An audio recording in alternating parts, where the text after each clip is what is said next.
Hello everyone, this is Mr. Jackson. We're looking at our math homework for Tuesday, November 27th, 2012.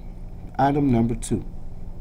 It has 2 parts, and we've asked this question repeatedly this year. Actually, this isn't a question, this is a command. This is an imperative sentence. It's telling us to do something. We have to explain what 5 times 6 really means. What do you say when you read this? 5 times 6. How many times? 5 times. How many times?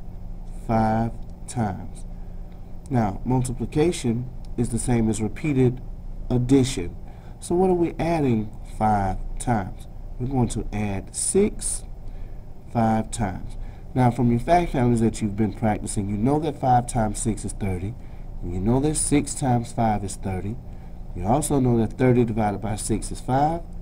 And you also know that 30 divided by 5 is 6. But notice, they didn't ask what the product of 5 and 6 is. They told us to explain what 5 times 6 really means. And you know it really means to add 6 5 times. So that's all you have to write. Add 6 5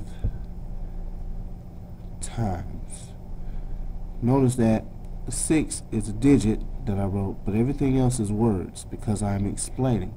Add 6 5 times. How many times? 5 times. That's why you see 5 times here.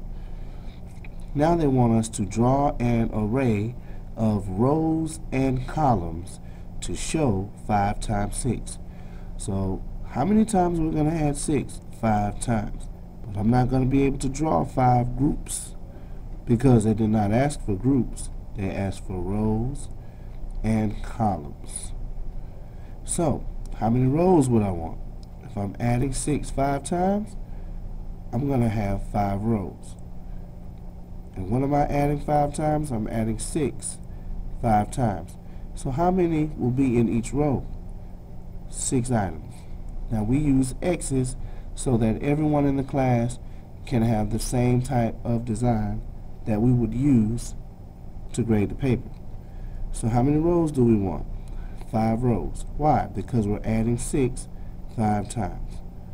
1, 2, 3, 4, 5, 6.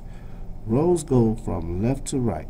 So this is 1 row, and we have 6 in that row. 1, 2, 3, 4, 5, 6.